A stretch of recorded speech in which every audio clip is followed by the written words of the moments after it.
तीसरा प्रश्न है, तीसरा सेट है टेस्ट। पहला प्रश्न है, वनस्पति जगत का सबसे बड़ा समूह कौन है? थैलोफाइटा। वनस्पति जगत का सबसे बड़ा समूह है थैलोफाइटा। मटर किस कुल का पौधा है? लेग्यूमिनेसी कुल का। मटर है लेग्यूमिनेसी कुल का पौधा। प्रयोगशाला में सर्वप्रथम डीएनए का संश्लेषण किसने किया था? हरगोविंद खुराना ने।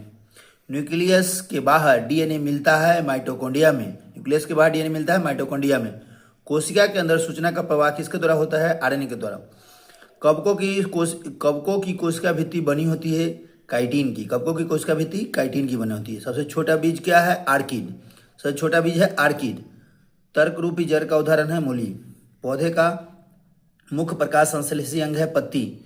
लाइकेन किससे बने होते हैं? कवक और शैवाल। उपयुक्त दोनों से। सी होगा, कवक शैवाल से ही लाइकेन बने होते हैं। सी आंसर होगा। वनस्पति जगत का एम्फीबिया वर्ग क्या है? ब्रायोफाइटा। वनस्पति जगत का एम्फीबिया क्या है? ब्रायोफाइटा। सबसे बड़ा अमृत बीजी पौधा कौन है? यूकेलिप्टस सबसे बड़ा अमृत बीजी पौधा है। इसको आतंकवादी पौधा भी कहा जाता है। शैवालों का अध्ययन कहा जाता है फाइकोलॉजी। सवालों का अध्ययन फाइकोलॉजी। डबल रोटी बनाने में किसका प्रयोग किया जाता है? ईस्ट का। डबल रोटी बनाने में ईस्ट का प्रयोग किया जाता है। डीएनए फिंगरप्रिंट एवं डायग्नोस्टिक केंद्र कहाँ अवस्थित है? हैदराबाद में। डीएनए फिंगरप्रिंट और डायग्नोस्टिक केंद्र है हैदराबाद में। केंद्रक में डीएनए का अंश होता है 10%। आधुनिक वनस्पति का जनक कहा जाता है लिनियस को। आधुनिक वनस्पति का जनक लिनियस को। आलू का कायिक प्रवर्धन होता है तना से। आलू का कायिक प्रवर्धन तना से। गन्ना किस कुल का पौधा है? ग्रेमिनी का। ग्रेमिनी कुल का है गन्ना पौधा है। सबसे बड़ा बीज है लोडोसिया। सबसे बड़ा बीज है लोडोसिया। साबूदाना किससे प्राप्त होता है? साइकस से। आलू किस कुल का है? सोलेनेसी कुल का। आलू सेलेनोसी कुल का है। टमाटर क्या है? फल है। पौधे के किस भाग से हल्दी प्राप्त होता है? तना से। पौधे के किस भाग से हल्दी प्राप्त होता है? तना से। निम्नलिखित से कौन सा एक फल है? भिंडी। आलू, मूली, शकरकंद, भिंडी। तो भिंडी हो जाए। आलू क्या है? तना है। लहसुन में गंध का कारण है एलाइसिन। जीवन चक्र की दृष्टि से पौधे का सबसे महत्वपूर्ण अंग कौन है? तो पुष्प है। सबसे महत्वपूर्ण अंग पुष्प है। जीवन की दृष्टि से पौधे का सबसे महत्वपूर्ण अंग पुष्प है। प्रकंद का एक उदाहरण है अदरक।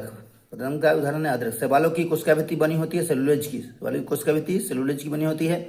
चट्टानों पर उगने वाले लाइकेन कहलाते हैं सेक्सिकोल्स। चट्टानों पर उगने वाले लाइकेन कहते हैं सेक्सिकोल्स। जड़ों का रूपांतरण क्या है? मूली, गाजर, सलजम। ये जड़ों का रूपांतरण है। उपयुक्त सभी होगा, डी हो आंसर। प्रथम स्थलीय पौधा कौन बनाता है? ब्रायोफाइटा। अंतरिक्ष यात्री प्रोटीन युक्त भोजन जल और ऑक्सीजन किस शैवाल से प्राप्त करते हैं? क्लोरेला से।